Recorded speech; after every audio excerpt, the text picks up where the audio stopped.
മലപ്പുറം മലനിരകൾക്ക് താഴെ പച്ചപുതച്ച വയലുകൾക്ക് നടുവിൽ ഒരു ചെറിയ ഗ്രാമം. അവിടേക്ക് തെളിഞ്ഞ പുഴയും കാറ്റിന്റെ പാട്ടും കേട്ടാണ് ഫാറൂഖും ആയിഷയും അവരുടെ പുതിയ ജീവിതം തുടങ്ങിയത്. ഫാറൂഖ് ഉയരം കൂടിയ കരുത്തനായ മനുഷ്യനായിരുന്നു. അയാൾ ഒരു തടി വ്യാപാരിയായിരുന്നു. കാടുകളിലൂടെ അലഞ്ഞ് നല്ല മരങ്ങൾ കണ്ടെത്തി കച്ചവടം നടത്തുമായിരുന്നു. തിരക്കിനിടയിലും കുടുംബമായിരുന്നു അയാൾക്ക് എല്ലാം. ആയിഷ നേർത്ത ചിരിയുള്ള സ്നേഹം നിറഞ്ഞ ഒരു സ്ത്രീയായിരുന്നു. അവൾക്ക് ഫാറൂഖിനൊപ്പം ഓരോ ദിവസവും ഒരു ഉത്സവമായിരുന്നു. എന്നാൽ അവരുടെ സന്തോഷം പൂർണ്ണമായിരുന്നില്ല. വർഷങ്ങൾ കഴിഞ്ഞിട്ടും അവർക്കൊരു കുഞ്ഞിക്കാല് കാണാൻ കഴിഞ്ഞില്ല.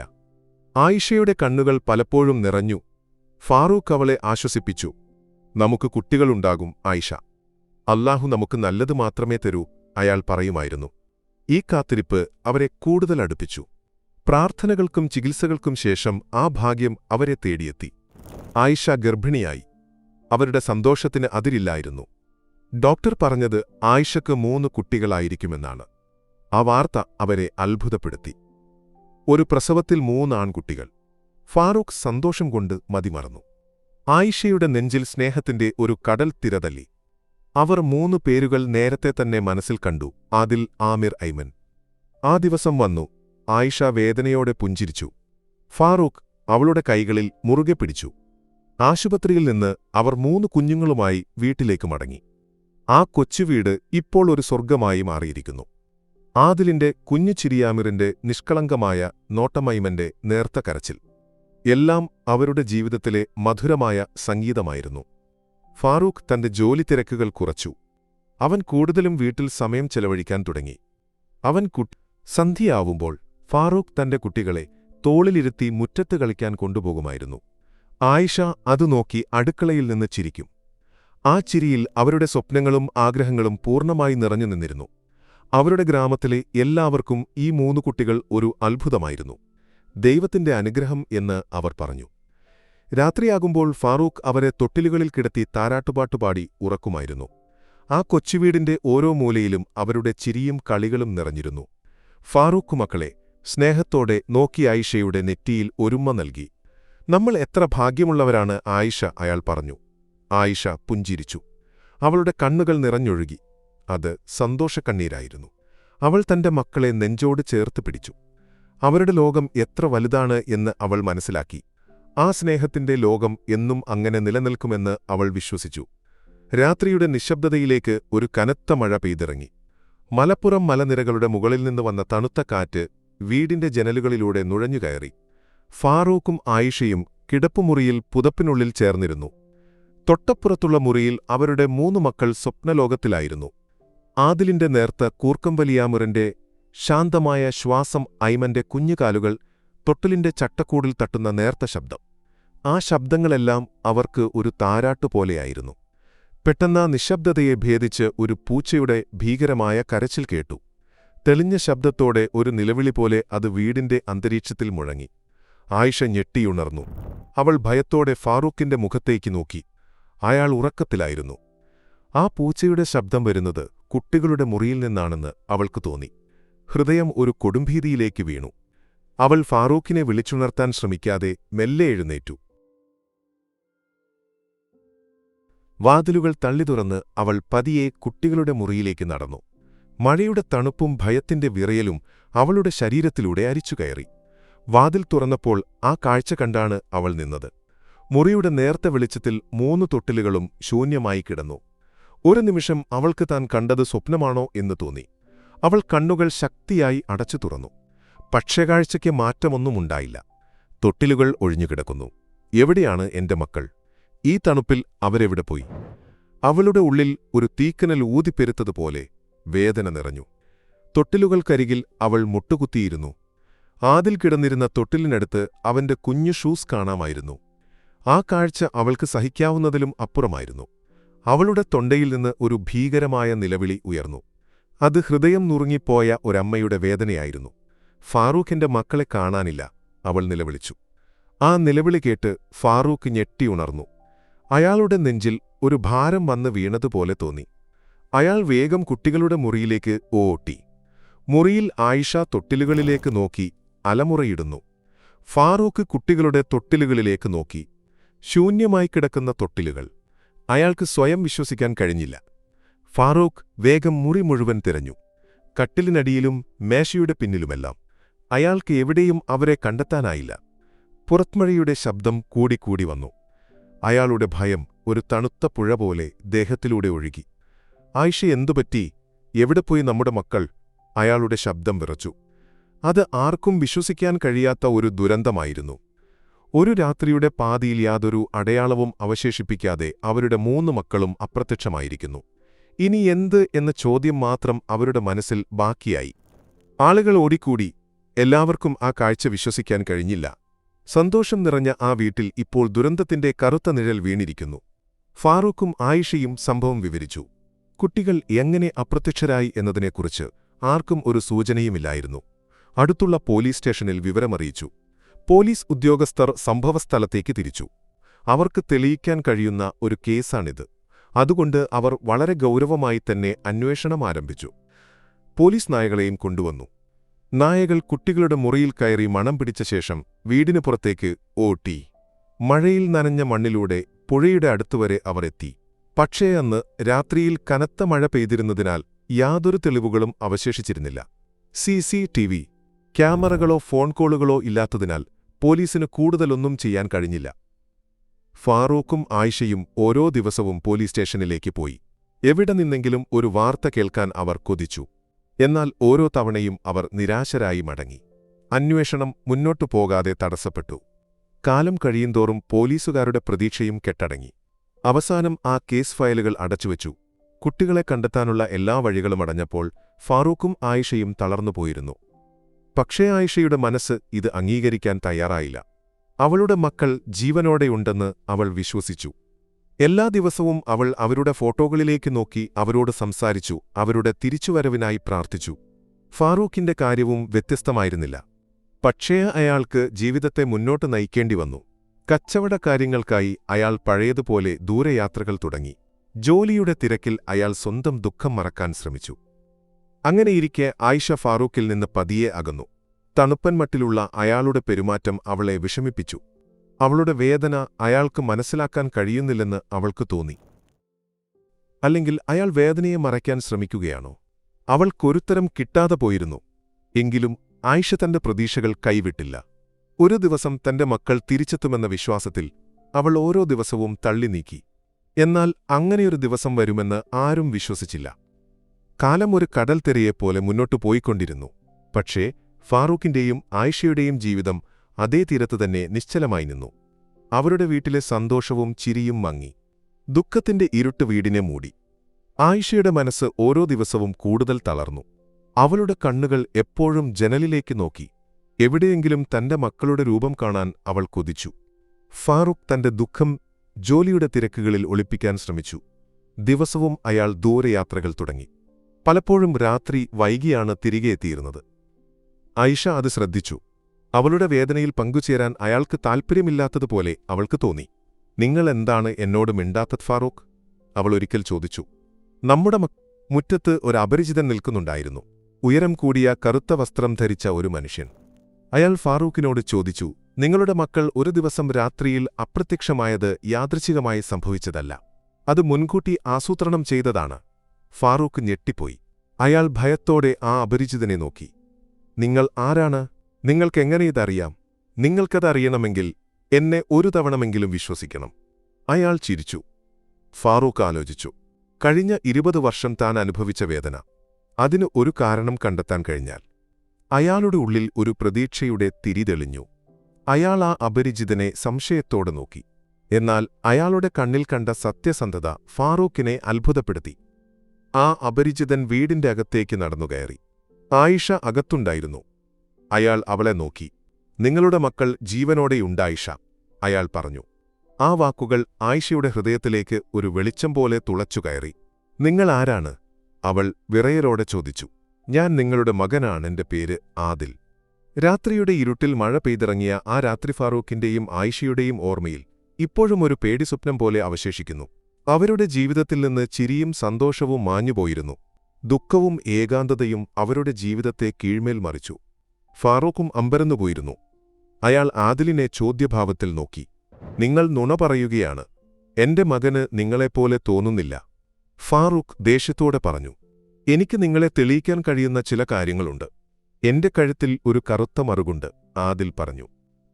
ഫാറൂഖ് ഓർമ്മിച്ചു. തന്റെ മൂത്ത മകനായ ആദിലിന് കഴുത്തിൽ ഒരു മറുകുണ്ടായിരുന്നു. അത് വളരെ ചെറുപ്പത്തിൽ തന്നെ തന്റെ മുൻഭാര്യ താൻ അറിയാതെ ഒരു മരുന്നുവെച്ച് മായ്ച്ചതാണ്. ആരും അറിയാത്ത രഹസ്യമാണത്. എന്നാൽ ഈ വിവരം ഈ അപരിചിതൻ എങ്ങനെ അറിഞ്ഞു? അയാൾക്ക് ഒരു നിമിഷം ആദിലിനോട് വിശ്വാസം തോന്നി. ആയിഷയുടെ കണ്ണുകൾ നിറഞ്ഞു. അവൾ അവനെ കെട്ടിപ്പിടിച്ച് ആയിഷ ആദിലിന്റെ വാക്കുകൾ കേട്ട് കരഞ്ഞുകൊണ്ടു പറഞ്ഞു. എന്റെ മക്കളെ എവിടെയായിരുന്നു നിങ്ങൾ? നിങ്ങളുടെ അനിയന്മാർ എവിടെ? അവൾ ചോദിച്ചു. എനിക്കറിയാമുമ്മ. അവരെവിടെയാണെന്ന്. അവരെ തിരികെ കൊണ്ടുവരാൻ ഞാൻ നിങ്ങളെ സഹായിക്കാം, ആദിൽ പറഞ്ഞു. ആയിഷയുടെ മനസ്സിൽ ഒരു പ്രതീക്ഷയുടെ തിരി തെളിഞ്ഞു. 20 വർഷം അവൾ കാത്തിരുന്ന ഒരു നിമിഷം. അവളുടെ മക്കൾ ജീവനോടെയുണ്ട്. അവൾക്ക് തന്റെ മകനെ തിരികെ ലഭിച്ചു.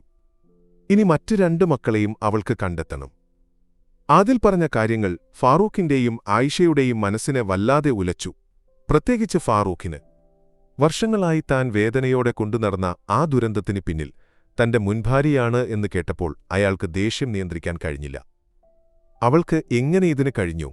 ഫാറൂഖ് സ്വയം ചോദിച്ചു. കഴിഞ്ഞ 20 വർഷം തന്റെ ജീവിതത്തിൽ സംഭവിച്ച എല്ലാ ദുരിതങ്ങൾക്കും കാരണം അവളാണെന്ന് അയാൾക്ക് മനസ്സിലായി.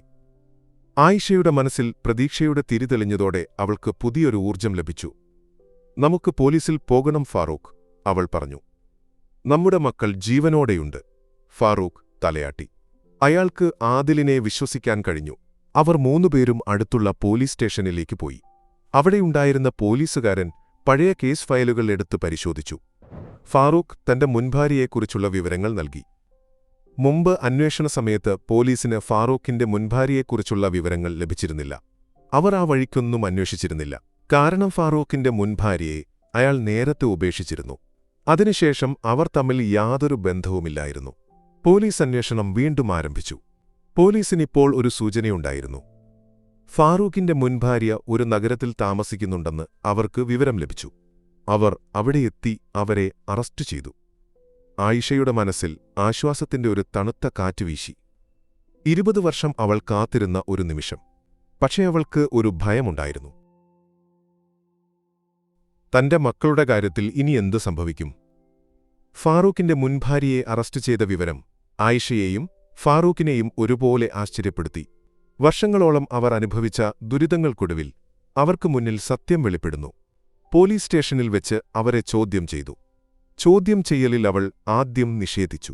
എന്നാൽ പിന്നീട് തനിക്ക് കുട്ടികളില്ലാതിരുന്നതിന്റെ പേരിൽ ഭർത്താവ് മാനസികമായി വേദനിപ്പിച്ചിരുന്നെന്നും അതിനു പകരം ചോദിക്കാൻ വേണ്ടിയാണ് താൻ ഈ ക്രൂരകൃത്യം ചെയ്തതെന്നും അവർ പോലീസിനോട് സമ്മതിച്ചു. എനിക്ക് കുട്ടികളില്ലാത്തതുകൊണ്ട് മാത്രമാണ് അയാൾ എന്നെ ഉപേക്ഷിച്ചത്. എനിക്ക് അയാളെ വേദനിപ്പിക്കണമായിരുന്നു. അയാൾക്ക് ഏറ്റവും പ്രിയപ്പെട്ടത് അയാളുടെ മക്കളാണ്. അത് തട്ടിയെടുക്കാൻ എനിക്ക് കഴിഞ്ഞു. ഞാനത് ആസൂത്രിതമായി ചെയ്തതാണ്, അവർ പറഞ്ഞു. പോലീസ് അവർക്ക് കുട്ടികളെ എവിടെയാണ് കൊണ്ടുപോയതെന്ന് ചോദിച്ചു. അവൾ പറഞ്ഞു, ഒരു അനാഥാലയത്തിലാണ് ഞാൻ അവരെ കൊണ്ടുപോയത്. അവിടുത്തെ ജീവനക്കാർക്ക് വലിയൊരു തുക കൈക്കൂലി നൽകിയിരുന്നു. അവർ കുട്ടികളുടെ പേരും മറ്റു വിവരങ്ങളും മാറ്റി. അതിലൂടെ ആരും എന്നെ സംശയിക്കില്ലായിരുന്നു. ഫാറൂഖ് ഈ വിവരങ്ങൾ കേട്ടുനിന്നു. അയാൾക്ക് ദേഷ്യം നിയന്ത്രിക്കാൻ കഴിഞ്ഞില്ല. നീ എന്നോട് എന്തിനിത് ചെയ്തു? ഫാറൂഖ് ചോദിച്ചു. നീ എന്നെ വേദനിപ്പിക്കാൻ വേണ്ടി എന്തിനാണ് എന്റെ മക്കളെ ഉപയോഗിച്ചത്? അയാൾക്ക് ഉത്തരം ലഭിച്ചില്ല. ആയിഷയുടെ മനസ്സിൽ ഒരുപാട് ചോദ്യങ്ങളുണ്ടായിരുന്നു. എന്റെ മക്കൾക്കെന്ത് സംഭവിച്ചു? അവർ എവിടെയാണ്? അവൾ മുൻഭാര്യയെ നോക്കി ചോദിച്ചു. ഞാൻ നിങ്ങളുടെ മക്കളെ കൊണ്ടുപോയിട്ടില്ല. ഞാൻ എന്റെ സ്വന്തം മകനെയാണ് കൊണ്ടുപോയത്. അവനെ ഞാൻ മറ്റൊരു പേരിൽ ആ അനാഥാലയത്തിൽ ചേർത്തു. അവൾ പൊട്ടിക്കരഞ്ഞുകൊണ്ട് പറഞ്ഞു. ഫാറൂഖും ആയിഷയും ഞെട്ടിപ്പോയി. നിങ്ങൾ എന്താണീ പറയുന്നത്? ഫാറൂഖ് ചോദിച്ചു. ഫാറൂഖ്, എനിക്കൊരു രഹസ്യമുണ്ട്. നിങ്ങൾ അറിയാത്ത ഒരു സത്യം. എനിക്ക് ഒരു മകനുണ്ടായിരുന്നു. അത് നിങ്ങൾ അറിയാതെയാണ് ഞാൻ ചെയ്തത്, അവൾ പറഞ്ഞു. അവനെ ഞാൻ മറ്റൊരു പേരിൽ ആ അനാഥാലയത്തിൽ ചേർത്തു. നിങ്ങൾ അറിയാതെ ഞാൻ ഒരു വലിയൊരു രഹസ്യം ഒളിപ്പിച്ചുവെച്ചു. അവൾ കരഞ്ഞുകൊണ്ട് പറഞ്ഞു. നിങ്ങൾ എന്റെ മക്കളെ എന്തു ചെയ്തു? ആയിഷ ചോദിച്ചു. ഞാൻ നിങ്ങളുടെ മക്കളെ ഒന്നും ചെയ്തിട്ടില്ല. ഞാൻ പോലീസിനെ തെറ്റിദ്ധരിപ്പിക്കാൻ വേണ്ടിയാണ് ഒരു കുട്ടിയെയും കൂടെ കൂട്ടിയത്. ആ കുട്ടിക്ക് എന്തു സംഭവിച്ചു എന്ന് എനിക്കറിയില്ല, അവൾ പറഞ്ഞു. പോലീസുകാർക്ക് ഒരു പുതിയ വിവരം ലഭിച്ചിരിക്കുന്നു. ഈ ദുരന്തത്തിന് പിന്നിൽ ഫാറൂഖിന്റെ മുൻഭാര്യയ്ക്ക് ഒരു പങ്കുമില്ല. അവർ പോലീസിനെ തെറ്റിദ്ധരിപ്പിക്കാൻ വേണ്ടിയാണ് ഇങ്ങനെ ചെയ്തത്. ഫാറൂഖിന്റെ മുൻഭാര്യയുടെ മൊഴി പോലീസിനെ പൂർണ്ണമായും ആശയക്കുഴപ്പത്തിലാക്കി. അവർ കുറ്റം സമ്മതിക്കുകയും പിന്നീട് അത് മാറ്റിപ്പറയുകയും ചെയ്തതോടെ കേസ് വീണ്ടും ആദ്യപടിയിൽ തിരിച്ചെത്തി. എങ്കിലും അവർ പറഞ്ഞ ചില കാര്യങ്ങൾ പോലീസിന് ഒരു പുതിയ വഴിത്തിരിവിലേക്കുള്ള സൂചന നൽകി. മൂന്നാമത്തെ കുട്ടി മറ്റൊരാളാണെന്നും പോലീസിനെ തെറ്റിദ്ധരിപ്പിക്കാനായി ആ കുട്ടിയെയും അവരുടെ കൂടെ ചേർക്കുകയായിരുന്നുവെന്നും ഉള്ള വെളിപ്പെടുത്തൽ പോലീസിനെ ആഴത്തിൽ ചിന്തിപ്പിച്ചു. പോലീസ് അന്വേഷണം ഒരു പുതിയ ദിശയിലേക്ക് തിരിച്ചുവിട്ടു. കുട്ടികളെ കൈമാറിയതായി മുൻഭാര്യ മൊഴി നൽകിയ അനാഥാലയത്തിലേക്ക് അവർ പോയി. അവിടെ സൂക്ഷിച്ചിരുന്ന 20 വർഷം പഴക്കമുള്ള രേഖകൾ പോലീസ് പരിശോധിച്ചു. കൈക്കൂലി നൽകിയതിനെക്കുറിച്ച് അവർ അന്വേഷിച്ചപ്പോൾ അനാഥാലയത്തിലെ ഒരു പഴയ ജീവനക്കാരന് അതിൽ പങ്കുണ്ടെന്ന് കണ്ടെത്തുന്നു. അയാൾക്ക് വലിയൊരു തുക കൈപ്പറ്റിയതിന്റെ രേഖകൾ പോലീസിന് ലഭിച്ചു. അയാൾ ഇപ്പോൾ ജീവിച്ചിരിപ്പില്ല. എങ്കിലും അയാളുടെ ഡയറിക്കുറിപ്പിൽ നിന്ന് പോലീസിന് ഒരു വലിയ സത്യം മനസ്സിലാക്കാൻ കഴിഞ്ഞു. എങ്കിലും ഒരു സ്ത്രീ എന്നെ സമീപിച്ചു. അവർ ഒരു കുട്ടിയെ എന്റെ അടുത്ത് ഏൽപ്പിച്ചു. ആ കുട്ടിയുടെ പേര് സൈമൺ എന്നാണെന്നും പറഞ്ഞു. ആ കുട്ടിയുടെ കൈയിൽ ഒരു ചെറിയ കറുത്ത മറുകുണ്ടായിരുന്നു. ഈ വിവരം പോലീസിനെ ഞെട്ടിച്ചു. അയാൾ മറ്റൊരു കാര്യവും ഡയറിയിൽ എഴുതിയിരുന്നു. അത് ഒരു യാദൃച്ഛികമായി സംഭവിച്ചതല്ല, അത് ആസൂത്രിതമായി ചെയ്തതാണ്. ആ സ്ത്രീക്ക് കുട്ടികളെ സ്വന്തമായി വേണമായിരുന്നു. അവൾക്ക് മറ്റൊരു പുരുഷന്റെ കൂടെ കുട്ടികളില്ലാത്തതുകൊണ്ട് അവൾ അത് ചെയ്തു. ഡയറിയിലെ ഈ വിവരങ്ങൾ പോലീസിന് ഒരു വലിയ വഴിത്തിരിവായി. ഇതോടെ മൂന്നാമത്തെ കുട്ടി ഫാറൂഖിന്റെയും ആയിഷയുടെയും മകനല്ലെന്ന് പോലീസിന് മനസ്സിലായി. ആദിലിന്റെയും അവന്റെ സഹോദരന്റെയും വിവരങ്ങൾ വെച്ച് പോലീസ് അന്വേഷണം തുടർന്നു. മൂന്നാമത്തെ കുട്ടിയുടെ രഹസ്യം പോലീസിനെ മറ്റൊരു വഴിയിലേക്ക് നയിച്ചു. പോലീസിന് ലഭിച്ച പുതിയ സൂചനകൾ അവരെ ഞെട്ടിച്ചു. മൂന്നാമത്തെ കുട്ടി ഫാറൂഖിന്റെയും ആയിഷയുടെയും മകനല്ലെന്ന് അവർക്ക് മനസ്സിലായി. ആദിലിന്റെയും അവന്റെ സഹോദരന്റെയും വിവരങ്ങൾ വച്ച് പോലീസ് അന്വേഷണം തുടർന്നു. കുട്ടികളെ കൈമാറിയ അനാഥാലയത്തിൽ നിന്ന് ലഭിച്ച വിവരങ്ങൾ വച്ച് പോലീസ് 2 കുട്ടികളെയും കണ്ടെത്തി. അവർക്ക് ഇപ്പോൾ 20 വയസ്സുണ്ട്. ശമൂവലും സോളമനും പുതിയ പേരുകളിൽ പുതിയ ജീവിതം നയിക്കുകയായിരുന്നു. അവരറിയാതെ അവരുടെ ജീവിതം മറ്റൊരാൾക്ക് സ്വന്തമായിരുന്നു. പോലീസ് അവർക്ക് സംഭവിച്ചതെല്ലാം വിശദീകരിച്ചു. അവർക്ക് സ്വന്തം മാതാപിതാക്കളെക്കുറിച്ചുള്ള ഓർമ്മകളൊന്നും ഉണ്ടായിരുന്നില്ല. എന്നാൽ അവരുടെ മനസ്സിന്റെ ഏതോ കോണിൽ മാതാപിതാക്കളെക്കുറിച്ചുള്ള ഒരു അവ്യക്തമായ ഓർമ്മയുണ്ടായിരുന്നു. ഫാറൂഖും ആയിഷയും ഈ വാർത്ത കേട്ട് വിതുമ്പിപ്പോയി. അവരുടെ മക്കൾ അവർ അകത്തേക്ക് കടന്നപ്പോൾ അവർക്ക് തങ്ങളുടെ കുട്ടികളെ കണ്ടു. സാമുവലിനും സോളമനും അവരുടെ മാതാപിതാക്കളെ പെട്ടെന്ന് തിരിച്ചറിയാൻ കഴിഞ്ഞില്ല. എന്നാൽ ആയിഷ അവരുടെ അരികിലേക്ക് ഓടിച്ചെന്ന് അവരെ കെട്ടിപ്പിടിച്ചു. എന്റെ മക്കളെ, അവൾ വിതുമ്പിക്കൊണ്ട് പറഞ്ഞു. ആയിഷയുടെ സ്പർശം അവരെ അമ്പരപ്പിച്ചു. ഒരു നിമിഷം അവരുടെ മനസ്സിലൂടെ ഒരു മിന്നൽ പിണർ കടന്നുപോയി. അവർക്ക് എന്തൊക്കെയോ ഓർമ്മകൾ തിരിച്ചു ലഭിച്ചു.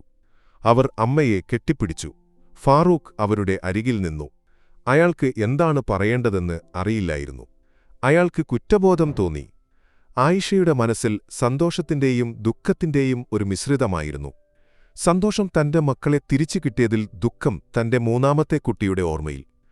ഫാറൂഖിന്റെയും ആയിഷയുടെയും ജീവിതത്തിലേക്ക് പ്രതീക്ഷയുടെ പുലരിയായി സാമുവലും സോളമനും മടങ്ങിയെത്തിയെങ്കിലും മൂന്നാമത്തെ മകൻ സൈമണിന്റെ ഓർമ്മ അവർക്ക് ഒരു വേദനയായി അവശേഷിച്ചു. സന്തോഷവും ദുഃഖവും ഇടകലർന്ന ഒരു വികാരമായിരുന്നു ആ വീടിന്. പുതിയ ജീവിതം ആരംഭിച്ച അവരെ തേടി വീണ്ടും ഒരു ചോദ്യം ബാക്കിയുണ്ടായിരുന്നു. സൈമണിന് എന്തു സംഭവിച്ചു? ആ ചോദ്യം അവർക്കുത്തരം കിട്ടാത്ത ഒരു സമസ്യയായി. പോലീസിന്റെയും മറ്റുള്ളവരുടെയും അന്വേഷണങ്ങൾക്കൊടുവിൽ സൈമൺ എന്ന പേരിൽ തട്ടിക്കൊണ്ടുപോയ കുട്ടിക്ക് ഫാറൂഖിന്റെയും ആയിഷയുടെയും മകനുമായി ഒരു ബന്ധവുമില്ലെന്ന് കണ്ടെത്തി. ഡയറിക്കുറിപ്പിൽ സൈമൺ എന്നുമാത്രം രേഖപ്പെടുത്തിയതുകൊണ്ടാണ് അവർക്ക് അന്വേഷണം തുടരാൻ കഴിയാതിരുന്നത്.